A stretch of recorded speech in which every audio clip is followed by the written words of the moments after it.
unapomuona mwanamama amebeba kiroba mgongoni, ana mtoto, ana jembe na ana kidumu cha maji au ana kikapu, alafu mwanaume wake yuko nyuma kashika bakola ama mkongojo na redio. Sasa anawezaje kubeba vitu vyote hivyo peke yake? Zamani walikuwa wanabeba.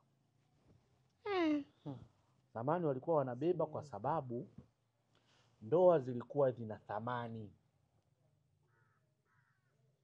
Ndoa zilikuwa zina thamani. Zamani mwanamke alikuwa alilii ndoa kwa sababu ni wajibu wake kuolewa. Yaani mwanamke ni lazima aolewe. Kwa hiyo ilikuwa halilii ndoa kwa sababu anajua ataolewa. Na hata familia wakipata mtoto wa kike wanajua tu ataolewa. Isipokuwa zamani walikuwa wanapenda mtoto wa kiume kwa sababu ya kuendeza ukoo. Kwa kilichokuwa kinafanyika ni kitu gani? Mtu anakuzwa kwenye malezi mazuri. Mwanaume anakuzwa kwenye ujasiri na maarifa. Kwa hiyo nikisema ujasiri, watu wa zamani walikuwa si watu wepesi wepesi. Hata mkija sita akisema hapa atoke kweli, na mtaondoka nyinyi. Akisema familia yangu haiguswi kweli. Kwa walikuwa majasiri. Lakini maarifa sasa, ukiachana na kuishi na watu wengine, anafundishwa maarifa ya kuishi na mke kwenye hiyo ndoa. Ndio maana walikuwa wanawaloga. Yaani wanaume wanawaloga wanawake. Kwa sababu haiwezekani eka 10 analima mwanamke peke yake na aondoki, anazaa, anakuwa anapika, anachota maji, anafua. Mwanaume kazi yake ni kutoa mifumo, kujua wateja wanapatikana wapi. Wateja gani? Wa kuuza hizo bidhaa zitakazopatikana shambani. Na hela ya mwanamke akiuza anampa zote mwanaume, anamwekea bajeti ya pombe, chakula cha ndani kinakuwepo, hela kidogo ya watoto, lakini hela ya pombe ya mumewe lazima iwepo. Tofauti na sasa hivi. Yaani kazi zote nifanye mimi, hela nimpe mwanaume na pia nimwekee hela pombe. Sasa unaona sasa binti, nyinyi sasa hivi ndio maana mnajiona kama manung'aembe. Wanawake wazuri wameolewa, imebaki minung'aembe inahangaika, midung'aembe inahangaika, midung'aembe. Kwa hiyo ndio nani sasa? Mpaka watu wanaimba wanawake wazuri wameolewa, wamebaki midung'aembe inahangaika. Ina maana imefikia stage vijana wanaangalia muonekano. Na ndio maana kuna kauli zinasema tabia watatumia za kwangu. Sio kweli. Baba kichwa cha familia, ila mama viungo. Sasa kichwa chenyewe bila viungo hakiwezi. Viungo ndio vinaratibu kila kitu, japokuwa wanatumia akili ya kichwa. Na ndio maana mwanaume anatafuta, ila mwanamke atapika, mwanamke atapanga budget, mwanamke atajua namna gani mwezi huu wote ataishi vipi na familia yake. Sio baba. Baba jukumu lake anaenda kutafuta, haijalishi anacholeta ni kikubwa, haijalishi anacholeta kidogo, anaumiza kichwa mama. Hiyo zamani.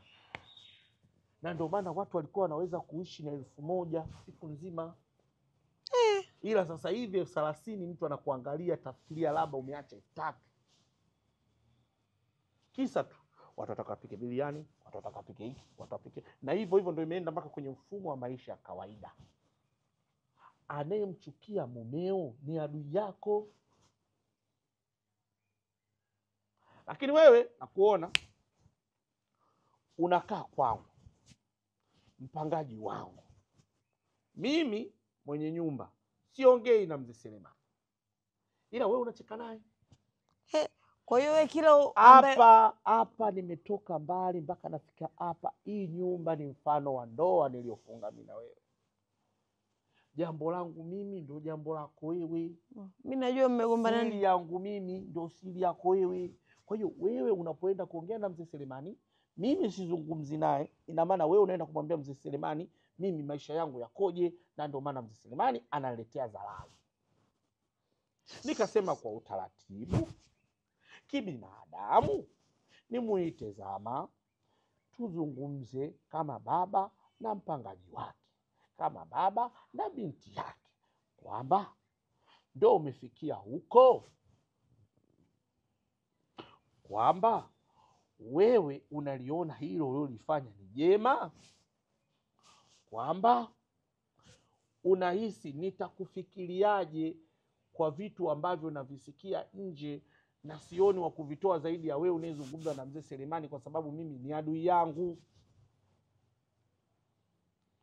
Kwanza kabisa, kama utakuwa umekasirika, mimi naomba radhi, ila mimi naongea naye kutokana na ndo watu ambao mimi nimekuta eneo hili. Pili, kama ulivyosema, zamani mwanamke anabeba sijui masufuria manini, mume wake anabeba redio tu, sijui analima anafanyaje. Hayo mambo ya kizamani. Ninavyocheka naye, simwambii vitu vinavyokuhusu wewe, wala sikuongelei wewe. Naongea vitu vinavyonihusu mimi na yeye. Sikuongelei, wala kwa muda huo sikukumbuki.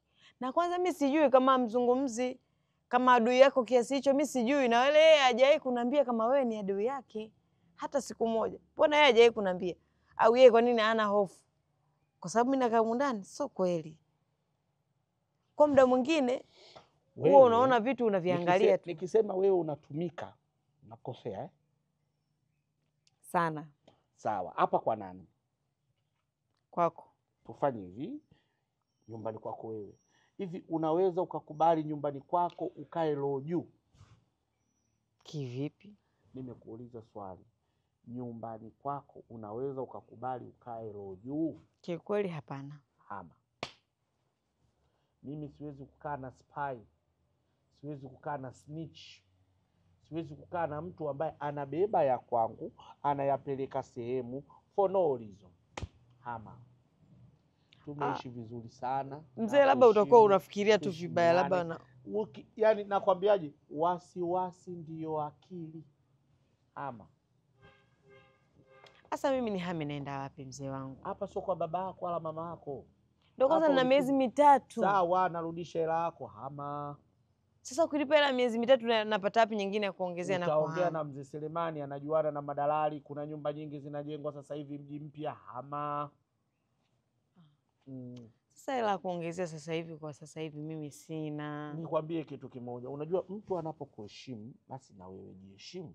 Mimi nakuheshimu na kuona dada mstaarabu, dada unaswali, dada yani hauna longolongo, lakini maneno nayasikia nje. Na nayasikia nje, mtu pekee anayezungumza na mzee Selemani ni wewe. Na ndio maana nikasema nisibwate, nikutafute kistaarabu, tukae tuzungumze, lakini nazungumza na wewe kistaarabu kama baba na binti yake, mwenye nyumba na mpangaji wake. Wewe unaniambia eti hayo mambo ya kizamani. Sasa mzee wangu, mimi nitajirekebisha. Nisamee kwa hilo. Lakini unahama. Hilo nikwambie tu, unahama. Ah!